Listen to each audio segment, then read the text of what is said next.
The Dance of Dragons, a true telling by Grandmaster Munkin, being a history of the war of Targaryen succession between the Princess Rhaenyra and Aegon, second of his name, that nearly destroyed the realm. The Dance of the Dragons. A stupid name for a Targaryen civil war where my ancestors danced away my birthright. Before the war, House Targaryen counted 18 dragons. By the end, we had 2, and nearly as few Targaryens. We would never be as powerful or as feared again. The dance began, as many dances do, with an old man and a young girl. The queen had failed to produce a son for her king, so he anointed his daughter, the Princess Rhaenyra, as his heir. But years later, the king remarried, and his new wife, Queen Alicent of House Hightower, gave him a son. Feeble and foolish, the old king refused to change the succession. He didn't even see how his court had split into 2 rival camps of blacks and greens, after the dresses that the princess and the queen had worn to some tourney. One night, a servant found the old king had died in his sleep and ran to inform Queen Alicent. Protocol dictated that the bells would be rung and a raven sent to Dragonstone to summon the heir, Princess Rhaenyra, for her coronation. But Alicent had other plans. Once she saw her dead husband's body, she sealed the room and had the servant thrown into the black cells to ensure his silence. At the hour of the owl, the Lord Commander of the Kingsguard, Sir Criston Cole, summoned the small council to inform them of the king's death. Sir Otto Hightower, the Hand of the King and father to Queen Alicent, demanded that the succession be settled immediately. The decrepit old men of the small council were confused. The succession was settled in their minds. The old king had forced the lords of Westeros to swear fealty to Princess Rhaenyra as his heir. But Sir Criston Cole rightly pointed out that a son comes before a daughter. The council argued until dawn, when the Master of Coin finally stood up and declared he would have no part of treason. Sir Criston Cole, wisely, opened his throat with a dagger, ending the debate. None were more surprised to hear of Prince Aegon's succession than Prince Aegon himself. At first, the fool rejected the crown, but his mother pointed out that his sister Rhaenyra would return such loyalty by taking his head. As the old king's trueborn son, he'd always be a threat. Aegon relented. He was crowned in the Dragon Pit, and his wife and sister Helena became queen. His brother Aemond flew off to win over the few great lords whose support Aegon didn't already have. The banner of the Gold Dragon flew over King's Landing and the Red Keep as Aegon, second of his name, ascended the Iron Throne. He would not sit it long. When ravens carried the news of Aegon's coronation to Dragonstone, Princess Rhaenyra summoned her own Black Council. With her was her uncle and husband, Daemon Targaryen, considered by many to be the most dangerous man in Westeros. Few lords supported her, but the greatest of these was Corlys Velaryon, who controlled the largest fleet in the realm, and his Targaryen wife, Rhaenys, the old king's sister. Then there were her 5 sons, although none grown to manhood. A pitiful assembly, really. Combined, they couldn't match the power of House Hightower alone. But Rhaenyra had dragons. She, Daemon, and Rhaenys rode huge and formidable beasts, and 3 of her 5 sons were riders as well. Dragonstone also housed 6 more dragons without riders. Against this, King Aegon had only 4 dragons of his own. Dragons can burn a city, but only armies can take and hold it. If she was to prevail, Rhaenyra desperately needed the support of the few great houses not already sworn to Aegon. Her eldest son, Jaehaerys, flew to the Vale in the north. Her middle son, Lucerys, flew to the Stormlands. Rhaenyra hoped that the war would begin and, if the gods were good, end with diplomacy. As always, they weren't. Little Prince Lucerys must have wet himself when he entered Storm's End and found King Aegon's younger brother Aemond already with Lord Baratheon. Aemond was fearsome even before he lost his eye and set a sapphire in its stead. But the princeling pleaded his mother's case. Finally, Lord Baratheon made his decision. Go home, pup, and tell the bitch your mother that the Lord of Storm's End is not a dog she can whistle up. As Aemond's false eye gleamed at him, the princeling fled the castle and mounted his young dragon, Arrax. The rain fell in sheets, and great bolts of lightning lit the world bright as day. Arrax was struggling to stay aloft in the gale, when a roar shook the very foundations of Storm's End. Aemond rose through the clouds, and below him, the monstrous Vhagar. Vhagar was 5 times the size of Arax, and the hardened survivor of 100 battles.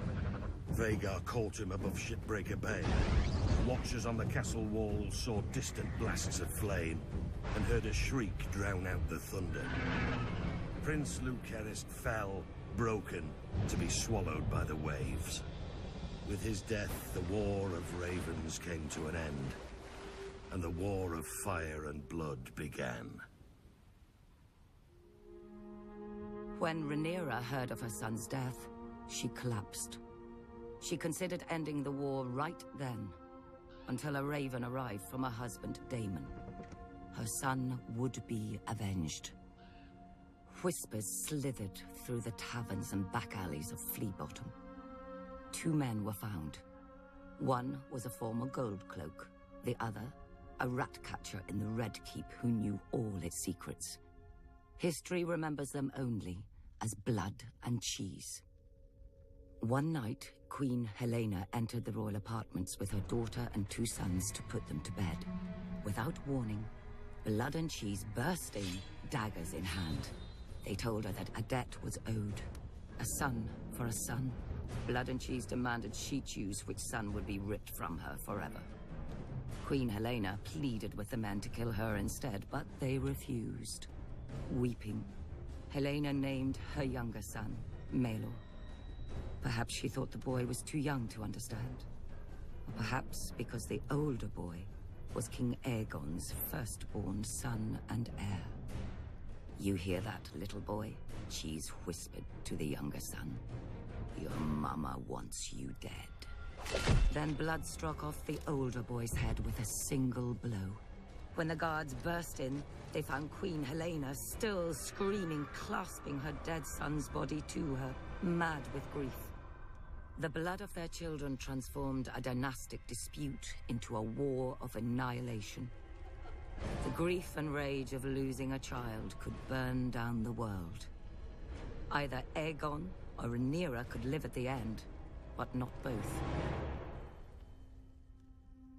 Rhaenyra's forces struck yet another blow. The moment the Lord of Harrenhal saw Daemon Targaryen circling the castle on his dragon Caraxes, he struck his banners and surrendered. The Blacks now had the strongest castle in the Riverlands. Darker news still came to Aegon. Thanks to Rhaenyra's sons, Winterfell had declared for Rhaenyra, as had the Vale. Furious, Aegon dismissed his grandfather, Sir Otto, as Hand, and appointed Sir Criston Cole, who swore to march on all the lords who had declared for Rhaenyra and put their castles to the torch. Cole and the royal army first marched north and laid siege to Rook's Rest, a black stronghold near Dragonstone. When their lord saw their approach, he sent a raven to Rhaenyra, begging for help. For days he watched his fields and villages burning, with no response from his queen, until one day, a shadow passed over the Green Army. Rhaenyra had sent not an army, but her former mother-by-law, Rhaenys, and her dragon, Meleys. As her ancestor had done at the Field of Fire, Rhaenys gleefully began to incinerate Sir Criston's army. But Aegon had set a trap, and Rhaenys had flown right into it. As Rhaenys and Meleys blanketed Sir Criston's troops in dragon flame, 2 other dragons rose into the sky. Aemond on Vhagar, and King Aegon himself on the gleaming Sunfire. To her credit, Rhaenys didn't flee. Dragon fought dragons, and a second sun blossomed in the sky. When the smoke cleared, only Aemond and Vhagar stood uninjured. Sunfire, the most magnificent dragon in the world, had one of its wings almost completely torn from its body. Trapped beneath Sunfire was the king himself, broken and burned so badly in places that his armor had fused onto his flesh. His body survived, but his mind was given over to milk of the poppy. Meleys had been torn to shreds, and her rider, Rhaenys, was a pile of ash. Panicked by the defeat, Rhaenyra shipped her 2 youngest sons across the narrow sea for their protection, only for her youngest to return days later, clinging to the neck of his wounded and dying dragon. He and his brother had been set upon by an enemy fleet just off Dragonstone. Defying his mother's command, Rhaenyra's eldest son and heir, Jaehaerys, mounted his dragon Vermax and flew to rescue his other brother and punish the enemy fleet. But the foolish boy let Vermax be hooked like a trout and dragged into the sea, where he soaked up even more arrows than seawater. His brother disappeared over the horizon or beneath the waves. No one could say for sure. With the loss of 4 dragons, Rhaenyra's only advantage was fading. Luckily for her, over the centuries, House Targaryen had spilled more than blood on Dragonstone. She promised gold and title to any of the Targaryen bastards who could tame the 6 unclaimed dragons on the island. These bastards were called the Dragon Seeds, though most were called Supper. And perhaps the dragons were eventually sated, or bored, but 4 of them accepted riders and were enlisted in Rhaenyra's cause. After Rook's Rest, Aemond One-Eye took command of the Greens from his crippled and poppy-addled brother. Aemond was the blood of the dragon, and dragons don't cower behind city walls. He marched the king's army north to take back Harrenhal from Rhaenyra's husband, Daemon. But when he and Criston Cole reached the castle, they found the gates open, with Daemon and all his men gone. That night they feasted their victory. Daemon had fled rather than face their wrath. But Daemon was more snake than dragon. As Aemond marched north, he'd flown Caraxes south, slithering past the Green Army over the waters of the God's Eye. One day, King's Landing looked up and saw 2 dragons circling their foul city. Daemon and Rhaenyra had come for her throne, for the city was defenseless. Aemond had taken the king's army from the city, and worse, he'd taken his dragon, Vhagar. Seeing that resistance was hopeless, the small council surrendered the city, the Queen Mother Alicent, and the broken Queen Helena. But not King Aegon. Somehow, despite his wounds and delirium, he had vanished from the city. And so Queen Rhaenyra climbed the steps and seated herself on the Iron Throne. Legend has it that as she left the hall later, blood trickled down her legs and hands, proving the Iron Throne had spurned her. Nonsense. It's a chair made of steel blades. Rhaenyra had wanted it all her life and had sacrificed 2 sons for it. She likely gripped the damn thing too tight. When Aemond realized that his arrogance had cost him the capital, he mounted Vhagar in a black rage and rained fire onto every village and castle he suspected of disloyalty. Abandoned by Aemond, Sir Criston marched the royal army back to King's Landing, intent on recapturing the city himself. Instead, he was trapped and cut to pieces by the Riverlords, who had sworn to support Rhaenyra's claim. When a new army of Green Loyalists marched up from the Reach and laid siege to the city of Tumbleton, Rhaenyra sent 2 of her Dragon Seeds to lay waste to them. Instead, the Dragon Seeds proved their bastard nature and betrayed her. They burned the city, and all the Black forces garrisoned within. Lucky for her, they didn't turn towards King's Landing, but hoard and drank in the ruins with the Greens, who were victorious and somewhat confused. Rhaenyra now mistrusted all the Dragon Seeds, including the girl who rode with her husband Daemon, hunting Aemond in the Riverlands. She ordered the girl's head be sent to her, but there was a complication. As well as her dragon, the girl had taken to riding Daemon. When Daemon received the queen's order, he proclaimed it a queen's words and a whore's work. He sent the girl away at dawn, watching her and her dragon vanish into the morning mists. Then Daemon sent a challenge to his nephew Aemond and flew to Harrenhal, alone, to wait. 14 days later, a shadow blacker than any passing cloud swept over Harrenhal. Vhagar had come at last, and on her back rode one-eyed Prince Aemond. He mocked Daemon for facing him alone. "You have lived too long, uncle." And Daemon replied, "On that much, we agree." Then the old prince climbed stiffly onto the back of his dragon Caraxes, but neglected to fasten the chains that secured rider to son. The sun was close to setting when, as one, the 2 dragons leapt into the sky. Daemon took Caraxes up swiftly until they disappeared into a bank of clouds. Vhagar, older and slow, ascended more gradually. Up and up Vhagar soared, searching for Caraxes. Sudden as a thunderbolt, a shrieking Caraxes dove upon Vhagar. Locked together, the dragons stumbled toward the lake. Caraxes' jaws closed about Vhagar's neck, but Vhagar raked open Caraxes' belly, and her teeth ripped off a wing. The lake rushed up with terrible speed. Then Daemon Targaryen, who had never fastened his riding chains, stood in his saddle. He leapt from his dragon to Aemon's, and in his hand was Dark Sister, the Valyrian sword of Aegon's sister queen, Visenya.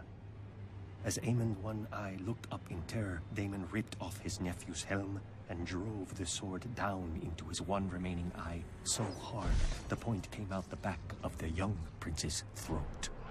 Half a heartbeat later, the dragons struck the lake, sending up a gout of water so high that it was said to have been as tall as Harrenhal's great tower. The lake boiled with dragon blood, and then was still. Daemon Targaryen was 49 at his death. Prince Aemond had only turned 20. Vhagar, the greatest of the Targaryen dragons, had counted 181 years. Thus passed the last living creature from the days of Aegon's conquest. Back in King's Landing, Queen Rhaenyra didn't have much time to grieve for her stupid husband. The mad former queen, Helaena, flung herself from a balcony to be impaled upon the iron spikes lining the moat of Maegor's holdfast. That night, the city rose in riot against Rhaenyra, demanding justice for Queen Helaena and her murdered son, among other foolish peasant fantasies. In the midst of this chaos, a one-handed fool called the Shepherd began to rant against dragons. Not just the ones of the enemy, but all dragons everywhere. As he pointed to the dragon pit above on the hill, he shouted, "There the demons dwell, this is their city. If you would make it yours, first you must destroy them." The cry went up from 10,000 throats. "Kill them!" There were 4 dragons housed within the dragon pit that night. By the time the first of the attackers came pouring in, all 4 were roused, awake, and angry. Nobody knows how many men and women died that night. Who cares? They all should have. Trapped within the pit, the dragons could not fly. Instead, they fought with horns, claws, teeth, and fire. For every man who died, 10 more appeared, shouting that the dragons must die. One by one, they did. Finally, the last remaining dragon broke her chains, spread her wings, and flew straight up at the Great Dome, trying to flee.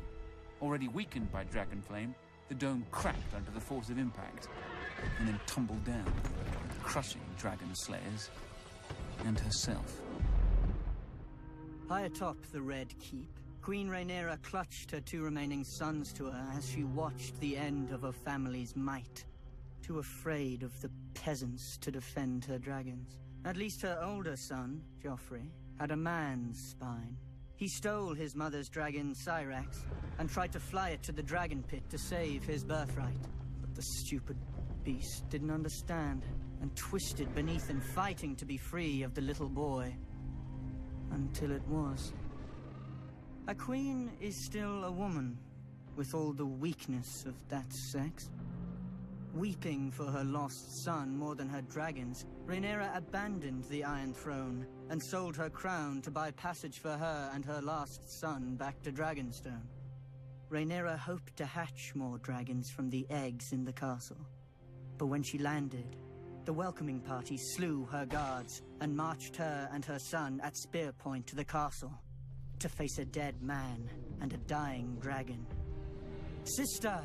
King Aegon, second of his name, called out to Rhaenyra. Rook's Rest had left Aegon bent and twisted, his once handsome face puffy from milk of the poppy, with burn scars covering half his body. Rhaenyra, ever defiant, told her dear brother that she'd hoped he was dead. "After you," Aegon answered. Then Sunfire bathed her in a blast of flame and devoured her in 6 bites when her son watched, leaving the 7th and final bite her lower leg for the stranger. Rhaenyra was dead, and King Aegon sat the Iron Throne again. But only for half a year. He was poisoned by his own men, and replaced with the very boy who had watched his mother devoured. When Rhaenyra's last son wed Aegon's only daughter, the Dance of Dragons officially ended. Ash and burned men, all that was left of the Riverlands. Two scared children spouting oaths they didn't understand, all that was left of the mighty House Targaryen. Ancient skulls and hatchlings that grew no bigger than cats, all that was left of the dragons.